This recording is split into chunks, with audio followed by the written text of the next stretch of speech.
Hello everyone, my name's Michael Mary Murphy. I shouldn't have been let in tonight. I've no reason to be here except that I'm a fan. And I know it doesn't look like it, but there was a second this morning where I thought, what will I wear to the Radiators' 40th anniversary? And I thought, well, there's no point even trying, because Pete Holliday's got to look sharper than I am. Steve's got to look cooler, and then anything I can say, the dearly departed and brilliant lyricist would have said words that I couldn't even imagine. So can we just give a brief round of applause for the people we've lost, the people who were there at the early gigs, the people who travelled with the Radiators, the fans, and just 30 seconds of applause for the people who are gone.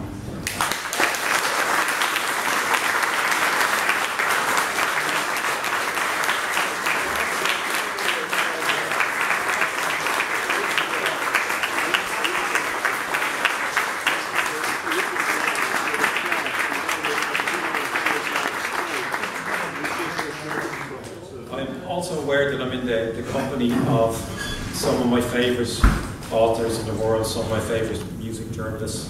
So I am going to keep it brief, but I just want to give a little bit of context for what's happening this evening. And all of you, I don't know most of you, and I'm extremely shy. I grew up in suburban Dublin. I was a bit of a misfit, but the Radiators saved me from a life of playing Dungeons and Dragons. That would have, I'm not saying that would have been anything other than a great life, but they literally changed my life. When I heard the Radiators first, I couldn't believe, this is a terrible thing to say, I couldn't believe they were Irish. You know, to me they were as good as Suicide, or the Clash, or the Gang of Four, or the Pistols, and they were from here. So, you know, I went to their gigs and, you know, not having great social skills, I'd go up to them afterwards and say, "You're great."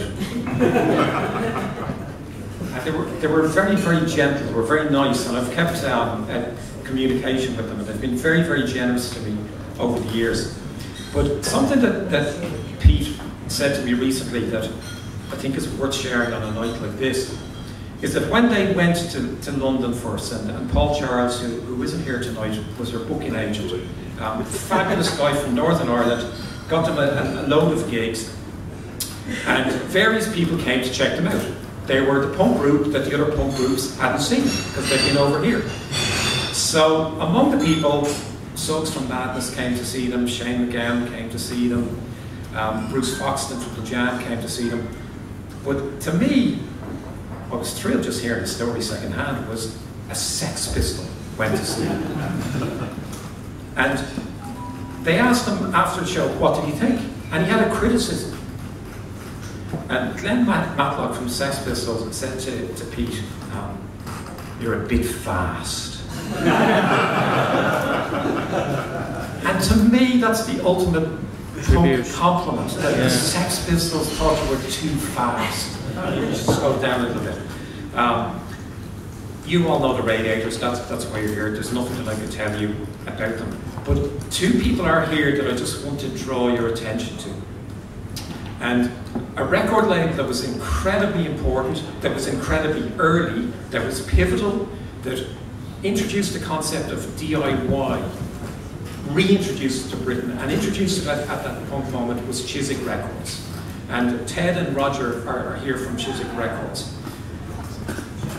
I had a phone interview a couple of years ago with Ted, and he told me two incredible stories for me as a young punk rocker that it was great to hear. One is that they were introduced, they were invited down to the first Clash gig. It wasn't for the public, it was from some journalists down in rehearsals. And Ted got there, looked around, thought, okay, the band's here and you've invited a bunch of journalists. There's no alcohol. They won't like you. So he went out and got some beer so that the journalists could see the Clash for the first performance. The other thing is, and it's amazing to be in the same room as Ted, he was the DJ on the Sex Pistols boat trip. Yeah. He's not going to come up and talk, but I thought, if Roger, if you'd come up and just introduce a little bit, because Roger Armstrong, in addition to producing The Damned, and obviously on Chiswick, you had Johnny and the Self-Abusers. He went on to be Simple Minds. Riff Raff, Big Brag's first act. The Drug Addicts with Kirsty MacColl. Count Bishops, Johnny Moped. Key, you know, some of them key, some of them minor footnotes, but all of them well worth listening to. So, Roger, would you come up and talk a little bit about producing this record that we're all here to honour tonight? Ladies and gentlemen, Roger Armstrong.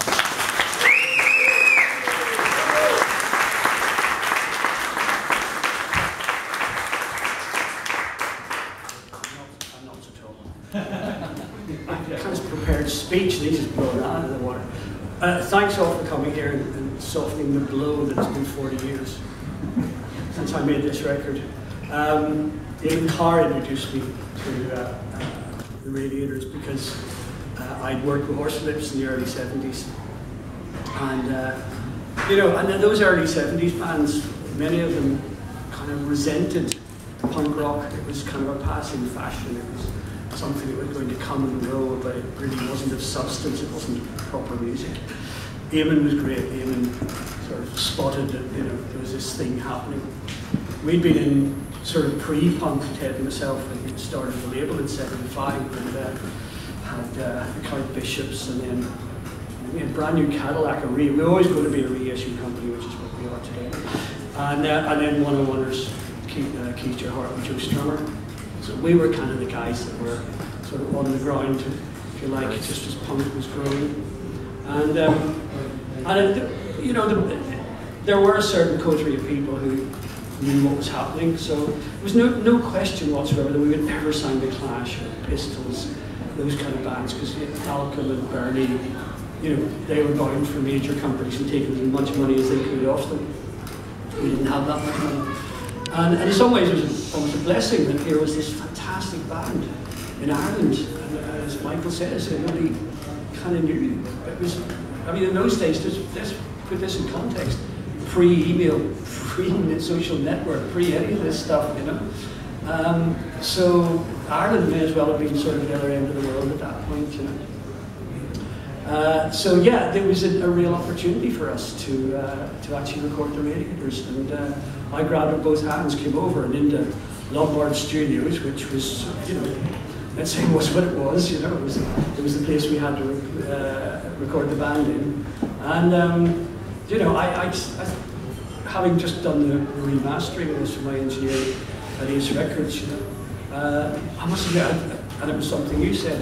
It's fast, it's furious, it's kind of, you know, to me this is what punk rock almost should have been about. It has this sort of energy that the Damned's first album had, but it also has the lyrical content of the Pistols, you know, only filtered through this whole literary thing that Philip had, you know. So it stands as I think as a sort of thing that punk rock was. People think that punk rock isn't a thing. The whole thing about punk rock is they were all different. The Buzzcocks weren't the Sex Pistols, the Sex Pistols weren't the Clash weren't the Damned, and none of them the Radiators. That was what happened in that period, something absolutely, completely, utterly unique. And it was a real sort of outburst of anger. I think the Radiators articulated the political anger of the day as well, if not better than most. And right at the end, Philip still carried that. I mean, I doubt people were smashing telecasters through a television screen later on because they go for far too much money on eBay. But there was still a lot of people who didn't like what was going down, and Philip was one of them. So here's the Mark Makery.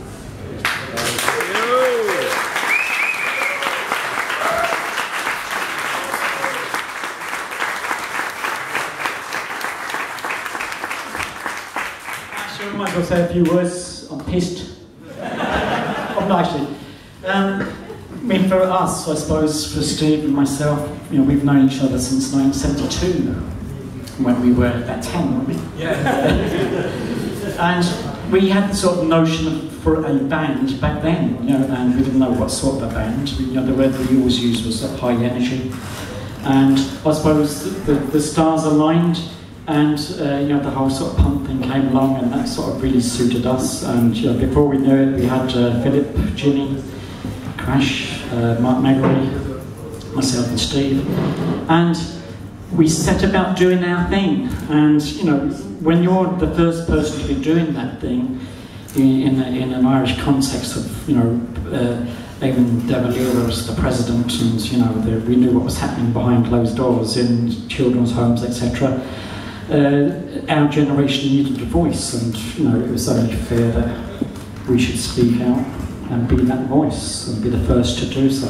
You know, others claimed to be before us, but they're not. It was a massive adventure, a massive adventure. We do know that Chiswick Records loved the logo and liked the demo, which was fair enough, I think. But they allowed us. Philip took a lot of pleasure in quoting Ted as describing the Radiators as Chiswick's contribution to art, because I think we always retained that Irish, proud Irish literary context to what we did, as all the Irish bands did, like Beyond the Times, etc. Right? And we had the opportunity to spend 5 years making records and touring, and we became men.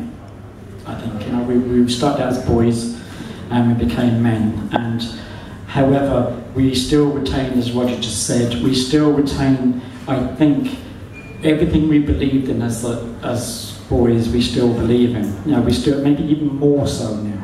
You know, when you see what's happening in America, for example, you know, it's just unbelievable. You know, to make a record that 40 years later still exists, is still available, and still relevant. I think I take an immense amount of pride in that. And thanks for coming on.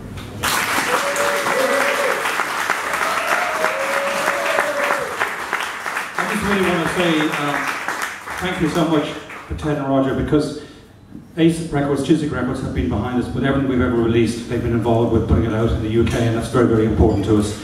We hope sometime later on this year to have another new album with our latest iteration of Troubled Pilgrims. But I especially want to say a big thank you to Jimmy Crash for coming over, because Jimmy was so much a part of what we did today. Thank you so much.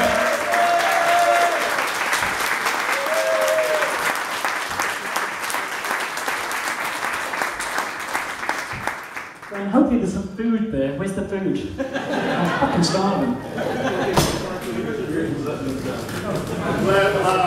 Loud.